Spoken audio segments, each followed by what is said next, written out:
Ukraine is fighting for its existence. As the Ukrainian army gears up on military drones, deadly missiles like this next-generation light anti-armor weapon or NLAW, and armored vehicles such as this M2 Bradley, one of the fastest IFVs out there armed with the terrifyingly accurate M242 25mm auto cannon, they seem to be doing a pretty good job of fighting off Putin's aggressive attempts to take over their homeland. A really good job. Wait, could Ukraine actually win this war? And what will happen if they do? According to military experts and an increasingly nervous Putin, Ukraine's victory in this war is possible, maybe even probable. Let's find out why, starting with the here and now. At this point, everybody is waiting for spring, especially the lion-hearted Ukrainian army. Why? Well, the war, mostly confined to the country's easternmost Donbass region, has been characterized by winter sieges in and around devastated cityscapes like Soledar and Bakhmut. These battles have been inconclusive for both sides. It's a controlled situation, one Ukrainian unit commander remarked. Sometimes it's really better to take a step back, then after that to make a counterattack and crush the enemy. Each day we're destroying enemy positions. People are tired, but their hearts are burning still. We have work to do. Things won't go on like this forever. Ukraine has a plan, and it starts with tanks. Right now, Ukraine and Russia are both using the winter months to rest and resupply their exhausted troops, injecting new soldiers into the fight ahead of larger-scale operations slated for the spring. With some officials claiming Russia will soon thrust its 300,000 new conscripts into an imminent new offensive, Ukraine is earnestly preparing its own defensive lines, from which it can repel the Russian assault and, with time, stage its own sweeping counteroffensive using newly donated main battle tanks. Ukraine's list of successes is already long and continues to grow. It won the Battle of Kyiv, defended Mykolaiv, and kept the Russians out of Odessa. After steadily pushing the Russians eastward throughout the summer, it staged brilliant campaigns to liberate Kharkiv and Kherson. If Ukraine's future counteroffensives manage to repeat the outcome of those conducted in 2022, victory could be right around the corner. But victory can take many forms. What would it ultimately look like for Ukraine? Ukrainian President Volodymyr Zelensky has been clear that victory for him means a full restoration of its territory as it existed before Russia's invasion, even if it means that Russia continues its illegal occupation of Crimea, the rocky Black Sea peninsula that would be incredibly difficult to liberate by military force. If Ukraine's fighting power continues to grow, there are two likely operational scenarios for how the war might end. The first is the most likely, something policy analysts have called winning small. In this outcome, Ukrainian forces essentially succeed in restoring the status quo that existed before Russia launched its attack in February, expelling all Russian forces east of the Dnieper River, securing its access to the Black Sea, and even possibly breaking Russia's land bridge to Crimea. When you've got a bunch of tanks, missiles, drones, and other crazy weapons at your disposal, and you know how to use them tactfully, such a victory is possible. And Ukraine's got all of that, and then some. Kyiv's use of first-rate Western intelligence has been beyond impressive. Its integration of what can only be described as a huge variety of Western firearms and other weapon systems, from HIMARS to HARM missiles and howitzers alike, has been nothing short of peerless.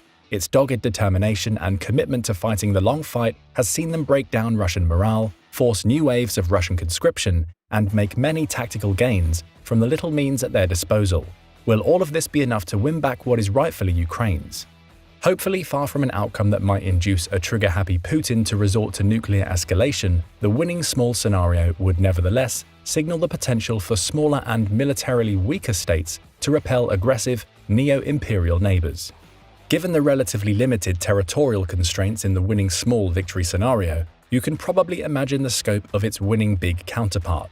In this scenario, the war ends entirely on Ukraine's terms, meaning that the liberation of Crimea and even parts of the Donbass Russia held for 8 years prior to its 2022 invasion would be back on the table.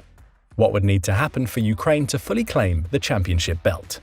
For starters, it would have to answer a line of lingering questions regarding its combat potential to win big. They'd have to attack, not defend, significant swathes of land, some of it predominantly accessible only amphibiously in the case of Crimea. Russia would doggedly cling to these stolen possessions, legitimizing symbols of Putin's waning great power status in the eyes of the world. In a Foreign Affairs article discussing these outcomes, Liana Fix and Michael Kimmage argued that the stars would have to truly align for a wholesale defeat of Russia. A lightning victory for Ukraine, one battle building upon another, Russian supply lines disintegrating, and Ukrainian morale driving its soldiers unstoppably forward. At the same time, the Russian army would have to collapse in retreat. Strategy would give way to the emotions of individual soldiers as panic took hold. Regardless of which version of Ukraine's victory would ultimately play out, one thing's for sure: things wouldn't end there. The consequences of a Ukrainian victory would be far-reaching, regardless of the scale. Russian defeat would bring nearly unbearable national shame.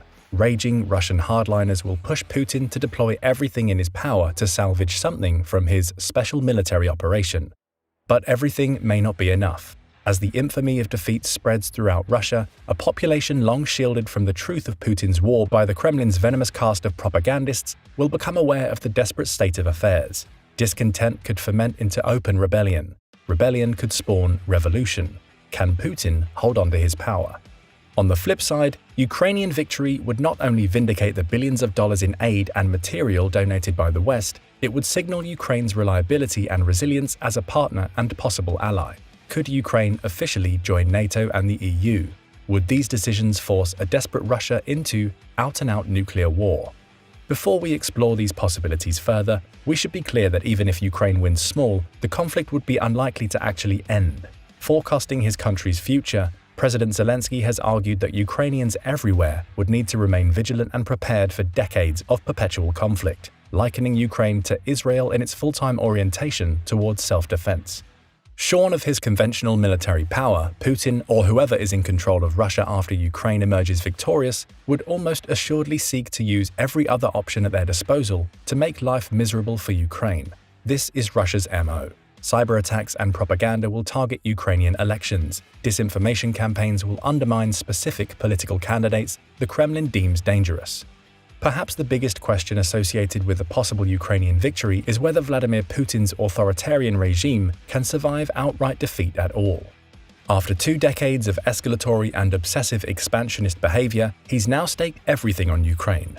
Promises to Putin's ardent followers of newfound global prestige, prosperity, and the enshrinement of a neo-Soviet Russian bloc to counter NATO in the West in the highly anticipated event of a Russian victory have all but faded.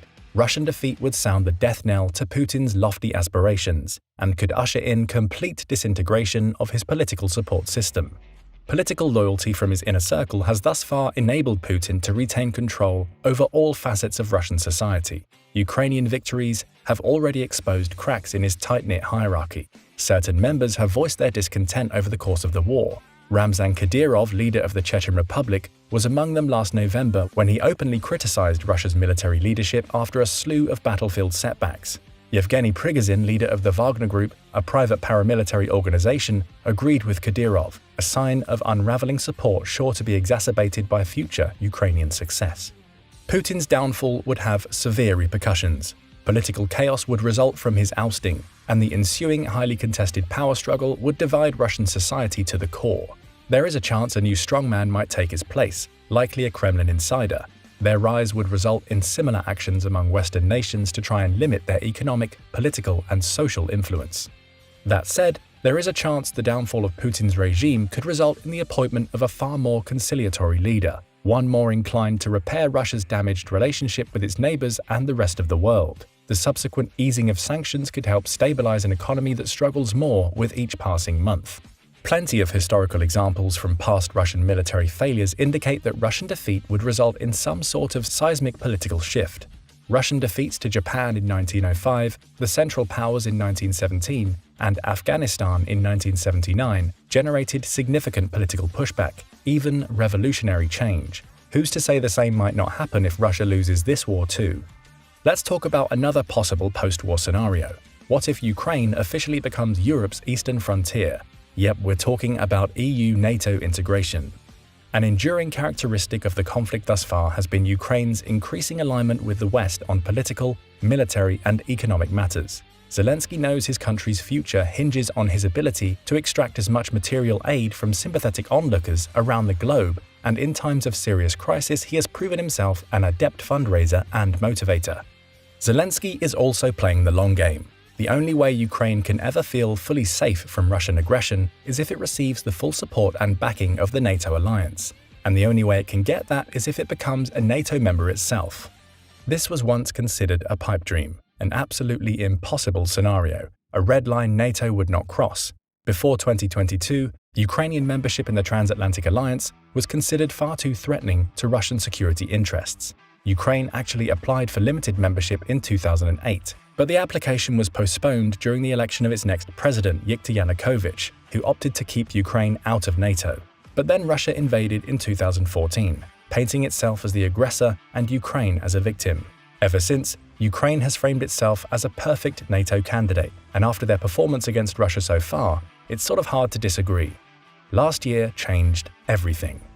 NATO countries are now donating weapon systems and equipment in vast quantities. As Ukraine becomes more proficient on these systems, they will become even more interoperable with Western partners, bolstering their case for membership. Last September, Ukraine officially applied to join NATO with public support at an all-time high. Today, more than 85% of Ukrainians see it in their country's best interest to join the alliance. Membership hinges on many factors. Though 9 NATO members have voiced their desire for Ukraine to join, it is almost certain the alliance will not accept Ukraine's application while they are currently at war, as doing so would oblige each NATO country to deploy forces to Ukraine itself, an escalatory step those countries' political leaders would be leery to take. The prospect of Ukraine joining NATO remains the third rail of international politics, one journalist noted. Touching the issue can leave you burned. Instead, they'll continue supporting Ukraine materially until it emerges victorious, and then come to a unanimous decision on NATO membership. NATO Secretary-General Jens Stoltenberg has claimed the most immediate and urgent task is to ensure that Ukraine prevails as a sovereign, independent, democratic nation of Europe. If it did win the war, Ukraine will have silenced the doubters over its worthiness to join NATO.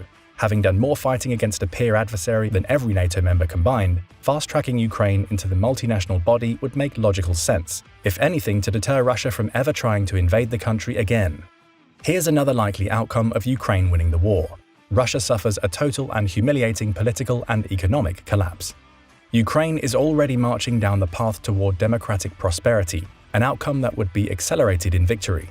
Ukraine's heroic fight has united the West in support against Russia. Consequently, Ukraine has come to enjoy its closest diplomatic relationships with Western officials in the country's history. Zelensky has traveled all over the world garnering support in their fight for freedom, inspiring audiences and leaders whose countries have waged similar struggles against oppression. Just as likely as it is for Russia's political and economic system to shatter in the wake of a Ukrainian victory, Ukraine's democracy would likely flourish. On February 28, 2022, just a few days after Russia's invasion, Ukraine officially applied to join the European Union. At a recent EU-Ukraine summit, the first to take place on Ukrainian soil, Ukraine expressed interest in securing EU membership within a tight 2-year timetable.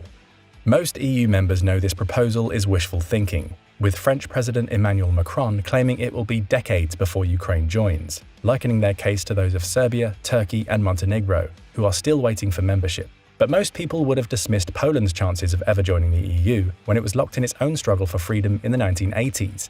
Within a decade after the dissolution of the Soviet Union, Poland officially joined NATO in 1999 and the EU several years later. Other Baltic states have a similar trajectory. All of them support Ukraine's membership for obvious reasons. EU nations fear Ukrainian membership will dilute their own powers and perks. With Ukraine and Poland boasting a combined population of 80 million, there is a sense they could team up to rival Germany as a political force in the European Council, or become an excessive drain on the EU budget. Nobody can deny, however, Ukraine's eagerness to align itself with the West. Of course, nothing speaks louder than victory.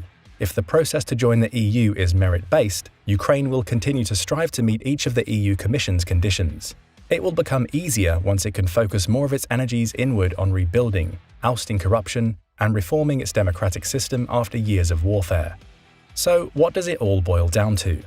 The outcome of Russia's war in Ukraine is sure to have massive consequences for the entire globe. These outcomes hinge on whether Ukraine wins big or wins small, assuming it wins at all. But if victory is on the cards, does that mean the end of Putin's political future? Might NATO or EU membership be in the offing for Ukraine? Will victory herald an even greater embrace of Western values among everyday Ukrainians? What do you think? Let us know in the comments, and don't forget to subscribe for more military analysis from military experts.